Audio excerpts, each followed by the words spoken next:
Uh, well, friends, welcome to today's session. And today we have Dr. Mahalakshmi with us, and I request uh, Dr. Deepti Shastri to present her biodata.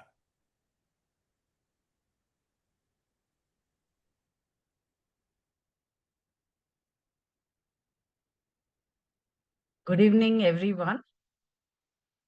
I deem it a privilege to introduce the erudite speaker for Dr. Rita Sood Memorial Oration, the dynamic Professor Dr. V.N. Mahalakshmi, the Honorable Vice Chancellor, Santosh Deemed to be University, Delhi, NCR. A distinguished academician and a pediatric surgeon, she holds an MBBS from the prestigious Kilpauk Medical College, Chennai, with multiple distinctions and gold medals, followed by an MS in general surgery from an institute of national importance, JIPMA, Puducherry, and an MCH in pediatric surgery from a premier institution of the country, Madras Medical College, securing top national ranks. Her credentials include FRCS Glasgow, Harvard Macy training, and advanced courses in medical education and simulation based learning.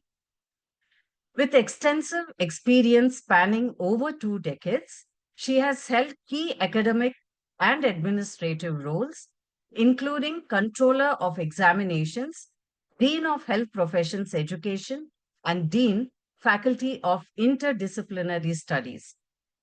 She is a national expert in curriculum development, medical simulation, accreditation processes, clinical skills labs, and digital learning initiatives. Her leadership in medical education extends to mentoring, faculty training, and organizing national conferences. She has pioneered multiple academic programs and initiatives, has extensive experience in simulation based learning, has received several awards for her contributions, authored many publications and copyrights, and actively promotes innovation in health professions education. Professor Mahalakshmi is dedicated to advancing competency based medical education, interprofessional learning, and technology enhanced teaching methodologies. This brief introduction barely begins to capture her vibrant and eclectic personality. However, let's now turn our attention to her captivating oration today. Let's fasten our seatbelts as she takes us racing through her presentation. Over to you, Professor Dr. V.N. Mahalakshmi. The screen is all yours. Thank you very much, Vicky, for that very nice words. Yes. Can I start, sir? Yes, ma'am, you can share screen. Yeah. Yes, you can share screen. Yes, we can see your screen. Yeah. 1 second. At the outset, I would like to thank Dr. Sanjay Bedi for giving me this opportunity to present the Rita Sood Memorial Oration. I know that I am in the midst of respected colleagues and esteemed educators, and it is indeed a privilege to share this platform with visionaries and change makers. I see Dr. Tejinder in this, I see Dr. John Gilbert, and I see a galaxy of other eminent educationists. So I indeed find it as an honor to deliver this oration. Though I don't know Dr. Rita Sood personally, I have listened to her as a medical educationist in many forums, and it is indeed very nice of MEUINDIA to establish an oration on her behalf and recognize people who actually are contributing to education. Kudos to you, Dr. Sanjay. When actually he asked me to talk about this particular topic, actually he told me that give an oration on what you've been doing. So I was just asking him whether I should talk about simulation, integrating it into the curriculum, or talk about change management for curricular reforms or faculty capacity building and mentoring. So he said, why don't you think about putting it all together? So I thought, okay, what is the final common pathway for all these things, to make up many different things? And I thought it is building teams, right? And it is something which is very, very close to my heart. How can we build high performing teams? And how can we shape an existing team? So that is what I was thinking. And when we had all these discussions, the F1 movie was released, and I was totally hooked on to that particular movie. Not because it had our Brad Pitt in it, but other than that, I thought that was an excellent lesson on team building and how to go about moving from silos to synergy. So that is what came to this particular talk. And I thank you all for joining. So I'd like to set the context of this particular talk, and little bit, this is since it is reflection, it also got me thinking about what I've been doing maybe for the last 20 years almost in academia and also in leadership. So I had been in multiple teams. I was part of the scientific forum. I was part of the newsletters, international collaborations, then championed many things with examinations, then academic core teams, curricular reforms, administration, simulation, accreditation, putting together interdisciplinary studies, and now heading the university. So this has been my personal journey across many different facets in academia. And I found that always the outcomes were dependent on high performing, mission driven teams which we have put it together. So that brings us to this question: can we build teams for lasting excellence? And what is the formula? What is the formula one for doing so? And what I would be doing is actually to share personal insights from academia and also from high stakes of F1. So that's what I'm going to be doing. So let us watch this particular video.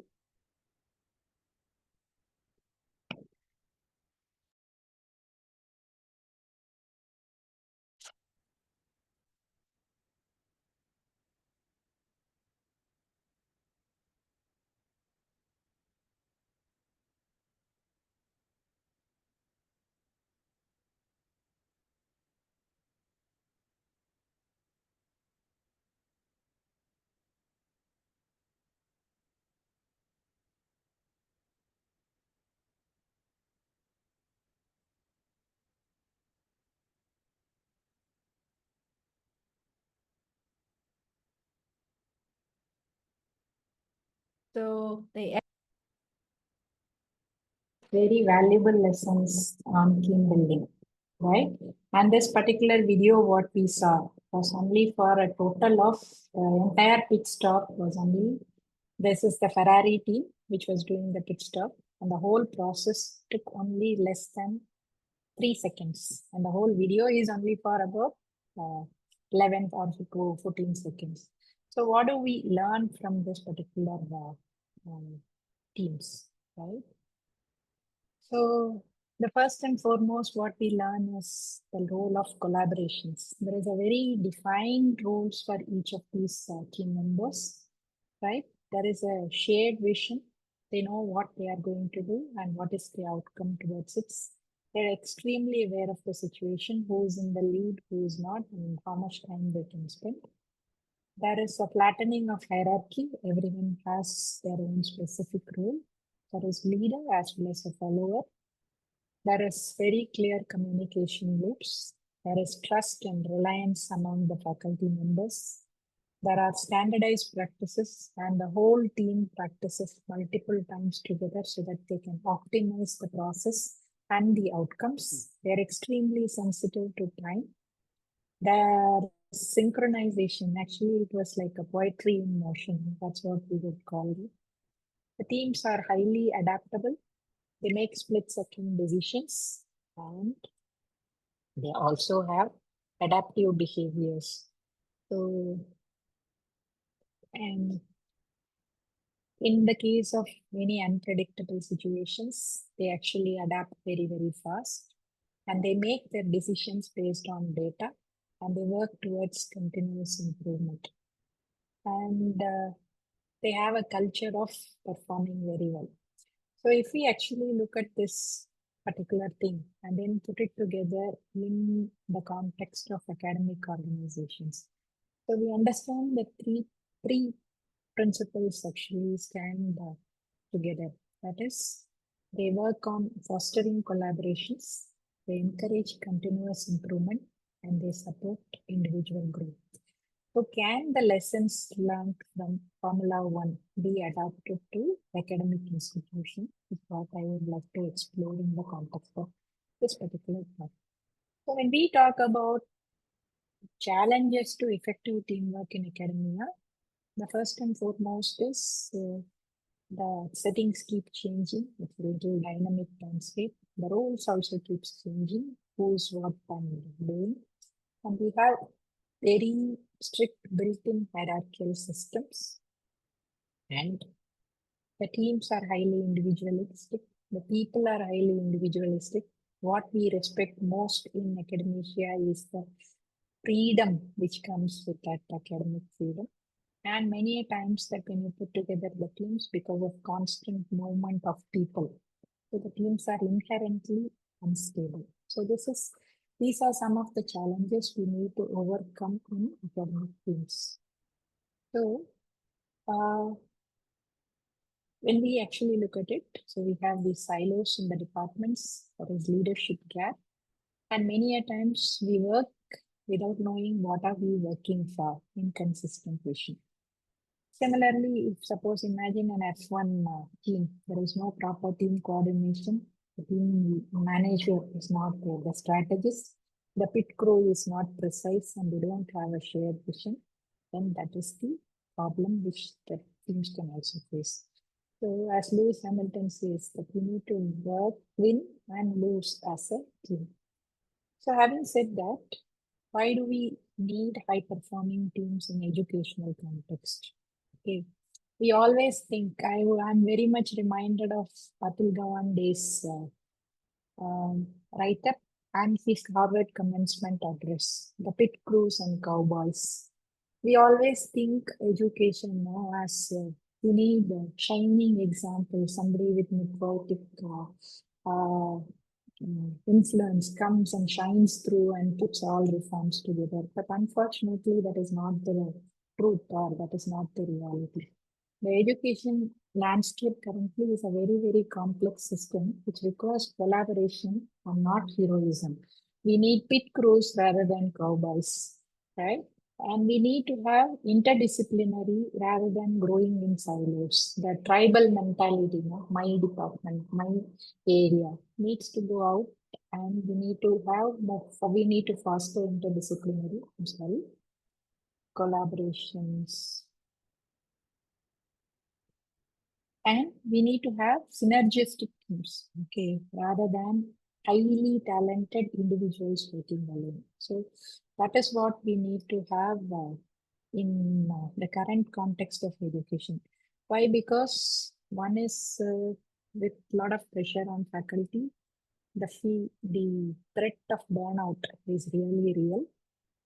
Engagement of people is also something which we need to think about when we talk about reforms or any new strategies to be introduced. And there is always this resistance to change. So unless we have teams which are willing to communicate openly, share responsibility, meet regularly, we need to, and it is very difficult to be real drivers of innovations in any context. So that is why we need health professions, teams in health professions educations, and we need to follow examples set forth by high-performing teams in industries like airline or nuclear power plant. Okay, so that is the problem. The first thing which we need to do is when I'm going to talk about this team building. So I want to concentrate on 3 pillars or the framework. So I want to talk about people, I want to talk about process and also the purpose. So if we can think about these three things as the pillars which will drive excellence in institutions, the first and foremost is the purpose or the vision for institutional excellence. Like here, we can't sell jobs, we cannot sell people, we can't motivate people saying that there is a carrot to go in the foot. You need to actually show them that vision. Why are we doing this, right? Unless they see kind of what is the big picture at the end of it, it is very difficult for them to uh, keep up to the output which is required or what are the targets we are putting. So our challenge is to align individuals along with systems and most importantly values. So unless we say that what is there at the end of this, it is very difficult to sell the concept of any change. And we need to build a framework for the teams to perform and a culture to go with it. So that is what is going to be the vision for academic excellence. So what I would be doing in today's talk, or as we go along, right? I'm going to actually juxtapose what is the academic insight for what I'm saying, along with analogies from F1 parallel. So this is what it is, and maybe use an appropriate quotes from the movie as well as from Racing Giants. So unless we have this strategic clarity, what is that we are trying to do? It's very difficult to putting any reforms in place. So we need to have things written down. That's the most important thing. You ask people to do things, we all want to work like cowboys, no? We come and we think that we can dazzle our way to glory. But actually, the devil is in the details. Unless we put together what is the vision, what is the plan, how we are going to go about doing it, and how we will capacity build and putting resources for this. Unless we write it down, we ourselves don't get clarity. Like how the racing teams, they plan their strategy well in advance, the fuel, tire change, overtaking plan, etc., etc. So the plan is everything. The execution just follows. So that is what we need to look at this thing. So these are the things. These three things, the purposeful people, enabling process, and transformational cultures are required to shift from silos to synergy. So let's talk about purposeful people. Right? The most important thing is clearly define goals and shared goals. So to do this, we need to match talents with tasks, foster trust and psychological safety, and we need to build teams which spans across generations. We need to have some young people as well as senior people into that and across disciplines. So when we built the simulation team, we had people from diverse departments into the simulation team. We had somebody from community medicine, and he was responsible for planning our outreach activities for simulation. We had people from basic biomedical sciences like physiology who contributed to actually running this. So we need to have people who are involved into this. So to set the foundation right now, we need to have clear rules and we need to select diverse team members. So we need to build core competencies into this team, focusing on collaboration, technical proficiency, as well as knowledge. That is with reference to simulation. But what I'm saying is that we need to select people with diverse values into the team. So the F1 race, they need a pit crew that which fits this. We need to have engineers, we need to have technical support, we need to have strategists, we need to have publicists, everybody in the team. Similarly, for putting together in an academic team, we need to have people with diverse skill set and with a shared vision or shared value, and who actually have mutual trust and clear goals. So as Ruben says in the movie, we win as a team and we lose as a team. It has always been team sports. So that is what it is. So how do we align these teams to this institutional visions or our values, right? I think the first and foremost is shared goals. Shared goals via cross-functional teams. So everyone works towards one goal, winning the race. Similarly, everyone has different jobs, but the goal is the same. So unless we clearly communicate what is the thing that we are going to look at, our job is to put together this curriculum. Our job is to integrate this particular teaching learning modality. Like when we introduced the standardized questions program, that is what we did. We had teams from medicine, OG, surgery, very different clinical departments. But we had the outline of the program and what is that we were trying to improve. So that is what we need to do. With your vision, we need to sell to the teams, and that comes from sharing what is the thing. So this is an example of shared vision. This particular program was the first responder program, which we did last year, wherein we trained about 3,300 police personnel on community mass CPR. So we have faculty members, we had team members who came from other departments, we had student volunteers. So we had a very diverse team which was doing the training program. And once you put your team together, we also need to build psychological safety and trust in your team. Okay, the drivers of Formula One, they drive at about 300 kilometers per hour, but they rely on the crew to tell them that whether they are the P1, P2, and where the other drivers are and how it is going. So they blindly trust their crew to take care of them. So similarly, we need to build psychological safety and trust in our team, that people are open to give feedback. They can talk about what is happening and give opinions so that we can actually do. So every member counts. So you need to trust your team with your life, literally. That is what we need to do, and put in safe environments, whether it is for the students to express or whether it is for the faculty to talk about. So that's the most important part of having people involved. The second thing is you need to recognize and nurture talent, right? Lewis Hamilton spent 16 years with Ferrari before he moved on to the other team. So, like he says, it becomes part of himself. So, the great team spots potential even before it becomes very obvious. He was nobody before he was only a rookie driver before he was picked up. Similarly, we need to pick up champion young leaders and recognize faculty contributions. At AVMC, when we introduced the emergency life support program, we were a shock. So we made an young assistant professor, Dr. Frank, as the coordinator for the entire program.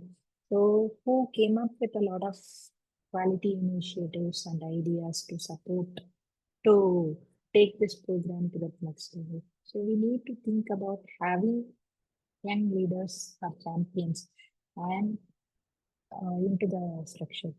So when the team thrives, that they know that they are seen, they are heard, and they are valued, then they perform much better. So that is what we need to think about. We need to recognize as well as nurture talent. So this is the awesome set we put up for that particular program. You need to, once you put together team, the quota, when he talks about change management, he talks about celebrating collective wins. Not enough if you just identify, it's not enough to identify diverse people, but you need to bring them together. So that happens when you actually celebrate the outcomes that you achieve, right? So when the race win is won, it's not just the driver who celebrates, right? Everybody in the team, in the garage celebrates. So we need to publicly credit at every single opportunity we have. We need to get the team together and celebrate. And it is also our duty as academic leaders to project your team into the appropriate forums, be it in conferences, be it with regard to your management. We need to actually ensure that everybody is contribution is publicly acknowledged and they are seen and celebrated. So that is with regard to people.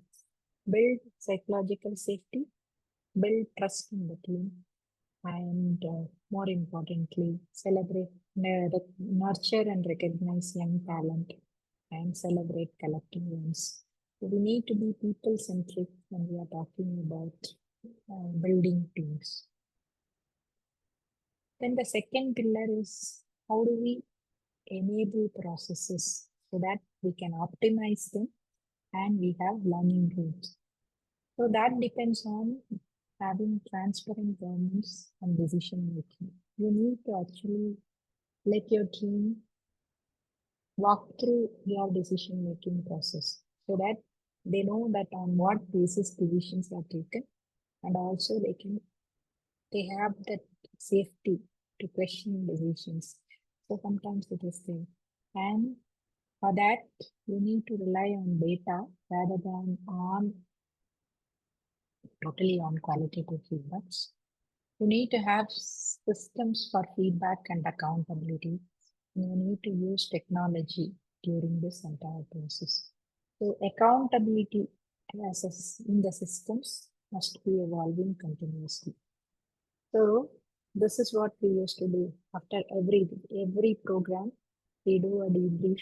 What is that which went well? What is that which needs to be improved, and how do we go about doing this if we were to do this? So reflections, retrospections, and review.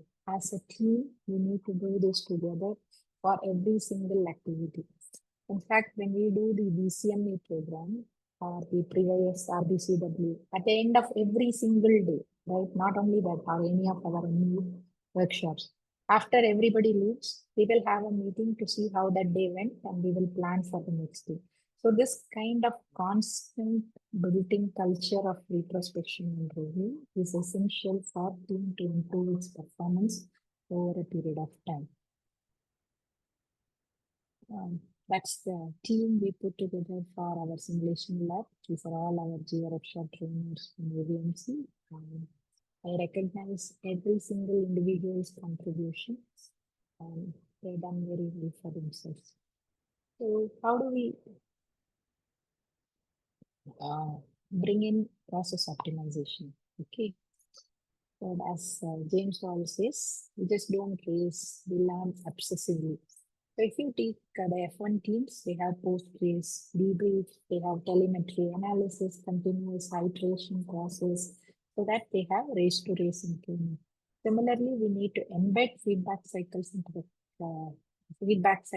all our training programs, into the curriculum, into the quality systems we are putting, and learning reviews. So that is very important for any team to learn and to mature, right? So currently we have put that into administration. In the sense, we have this monthly huddle meeting which goes on in our university. So where the university officials come together, we review what we had done last month. We will plan what we are going to do next month. And there is transparency in communication, and everyone is aware of that. So that is what we do. And for process improvement, it is also essential that we put the necessary infrastructure. So we might have the visions, we might have the necessary skills, we might be motivated. But however, if the team doesn't have resources to act, then it becomes very frustrating in the long run. So, and we end up with a lot of false starts. So it is our duty as team leader, okay, as the primary person, to ensure that the necessary infrastructure, resources, and tech enablement occurs. So, like in the F1, they use AI-based data analytics, they use simulated testing for any of the new models or changes they do. Similarly, for enabling education, right? We need to integrate technology, whether it is in the form of e-learning or personalized learning systems, to integrate skill labs, integrate online education during COVID. Actually, during COVID, we had lockdown, which was declared on 22nd or 23rd of March, the institutions closed. And 27th of March, we were in online for initiating classes for the students. So you need to have systems which will make things happen for you. So you need to adopt technology, and without technology, it becomes very difficult in the current world. So this is what we have done. We had used extensively some of the tools during our simulation-based learning program. We had used an LMS for simulation called as SimCapture. So these are some of the ways in which we have harnessed technology and integrated it into our system. The third is we need to put together a transformational culture. That's the third pillar. We talked about people, we talked about process. The third thing is how do we make sure that the culture supports this? So we talked about celebrating small wins, showcase the team stories whenever possible, promote leadership at all levels. So there is dedicated team roles which are given to everyone, and encourage experimentation and learning from failure. So our programs continuously keep evolving. The same FDP, even if we are doing it for the second or third time, the people change, the modalities in which we can incorporate this keeps changing. So that is what we do. பிறக்கும் ஜூலை பிறக்கும் ஜூனியருக்கும் சீனியருக்கும் கல்லூரி வாசல் எங்கும் ragging நடக்கும் students மனம் போல் நந்தவனமே இருக்கும் உள்ளும் இருக்கும் நட்புக்கு ராகிங் கூட பாதை வகுக்கும் ஒருவன் வந்த பிறகு தொடலாம் ஒரு பிறகு வானுக்கும் எல்லை இன்பம் வரலாம் இன்பம் வரலாம் கல்லூரி எல்லை முற்றும்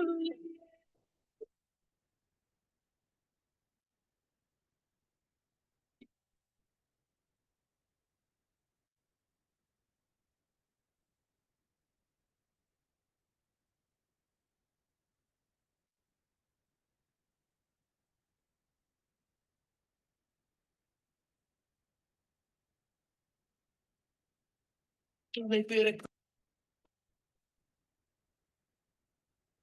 So the teams need to have an agility. In an F1 race, there can be unexpected crash, weather shifts. The teams need to provide strategy within seconds and not panic. So similarly, we need to build in the sense of coherence and agility in academic teams. So we did that during academic disruptions during COVID.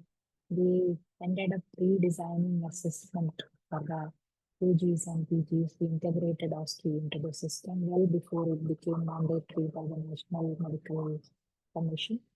We ensured mental health support for students through a structured screening program in the previous institute. So these are some of the things which we got in. So we train for the perfect lab, but we win with the recovery. So that is what is the most important thing. So if we were to put, when we look at high performing teams, the high performing teams know where they are going, what is the desired outcome, right? What is the measures of success and whether it is aligned with our mission or not. Do we live the values? What are our value systems and how it is aligned with the system, with what we do? Suppose if we say student-centric and our assessment process does not involve even communicating to the students what is that which is involved or a feedback mechanism, then we can't call ourselves as a student-centric value system. Do we trust each other? Okay, whether we are open about views and whether we accept changes which we are coming. And how do we end up developing people? Is it because of coaching, feedback, talent development, and in fact people development? How do we collaborate? Do we act as one? Do we develop a collaborative work culture? And how do we create breakout ideas? How do we support innovations and creating new ideas? And do we deliver performance? So this is what, whether we meet or exceed goals, and whether we serve as role models. So this is how the high performing teams. So these are the desired outcomes which are in black. This is the change process, and the team behaviors is what is given in blue. So we need to put together high performing teams which satisfy these three rings. So we need to think about, a second. Oh, I'm sorry. We need to close the communication loop which involves, we need to state obvious and avoid assumptions. Many times in team activities, it's assumed that somebody will do. In fact, anybody could have been done, but finally nobody does. So that is what it is. We need to ask questions that can clarify. We need to delegate tasks to people and not air. We need to clarify the rules and use objective language during feedback sessions. We need to focus on people, be assertive when required, and if something doesn't make sense, ask others' perspective. And when conflict occurs, concentrate on what is the right thing to do rather than who is right, and to do a briefing before and after. So, in short, we need to use the align framework. We need to have align. A is for alignment and awareness of the system, strengths, roles, and whether our vision and values align. L is for leadership, whether we are leveraging their strengths, whether the leadership is distributed, and whether it is value based. I is for inspiration and innovations through experiments and feedback, and to invest in people. We need to grow through capacity feedback, capacity building, and mentoring. And N is for nurturing and networking, fostering collaborations and a purpose-driven culture. So this is the aligned framework which we need to use to put together high-performing teams, and which I had found personally to be useful. So I showed you my personal journey. So now I'll show you what is the institutional impact. We had introduced 7 interdisciplinary programs, right, which was a thing. We built the state-of-art simulation center, which is probably the third center in India which has got both AHA accreditation as well as JRFA accreditation. We had introduced integrated curriculum steps, which was a modular curriculum introduced in Biology Vidyapeeth even before the NMC guidelines came in. This was way back in 2014-15. We enabled transition to online learning during COVID without much of disruption. And during this period, we used a lot of activities through online method. We ran a Forefront of Medical Frontiers webinar series for 108 weeks consecutively, almost 2.5 years. We mentored faculty to take up roles across their comfort zones, across their departments to form cross-functional interdisciplinary teams. We had introduced and standardized patients program successfully, both for medical students training and assessment, and got a BMJ award for that. We established accreditation, MAC accreditation centers. So this excellence is built together, never in isolation, not because of any single individual, but through team contributions and putting it together. So what are the challenges faced and leadership lessons learned? First and foremost is resistance to change. So we need to, instead of dismissing it, we need to listen deeply and clearly communicate what is that our vision, so which we will be able to solve.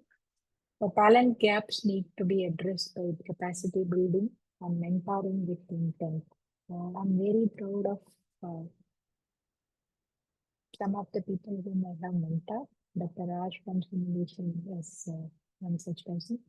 And I am proud to be mentored by many of my seniors. That is another. Then we need to think about burnout of faculty. So we need to protect their well-being and to celebrate successes. So we need to think about transformational leadership in service with structure and soul. That is what rather than only transitional leadership. So if we were to move from silos to synergy, a driver alone doesn't win. It's the pit crew, race engineer, strategies, and team principle working in harmony. So similarly, we need to have a vision. We need with things to be communicated, co-created, and cascaded down the line. We need to have people who, with trust, who will grow with you and who will also celebrate successes. We need to have systems which will promote reflection, improvement, and sustain quality. In racing as well as in education, excellence is never an accident, it is always engineered. So I leave you with this final thought. So when we think about change, when we think about change management, are you a networker, nurturer, or navigator for your team, or all rolled into one? And can you think about how you can activate others around you for a shared purpose? So that is, I think, what we need to do on a daily basis as academic leaders. Yes, culture eats strategy for breakfast, but strategy served with culture wins championship. This is Peter Dunker, but with Formula One, I have a paraphrase. So that is what it is.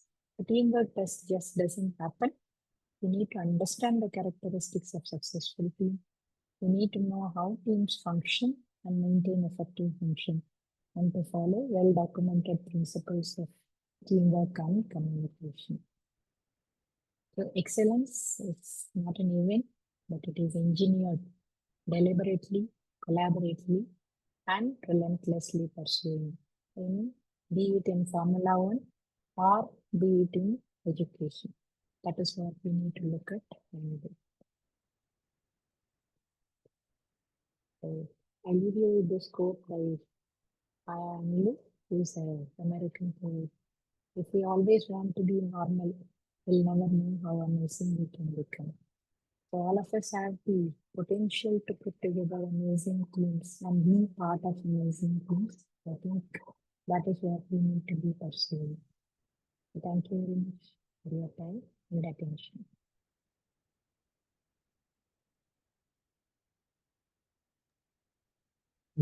Thank you, Dr. Mahalakshmi. It was a beautiful presentation. Really, I think there are a lot of, in the chat, there are a lot of messages. And we are, on behalf of MEU India, we are very grateful to you for this session. Thank you, sir. And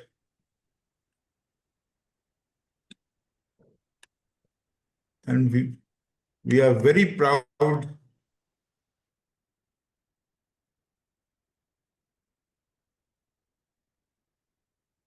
an award, and it was really an very inspirational and eye-opener as usual for you.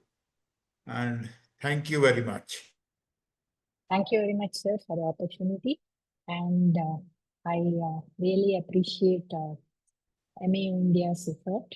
And I thought I did justice to the oration. Thank you. Thank you, ma'am. Yeah.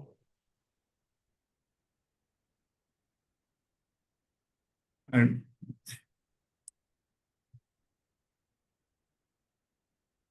thank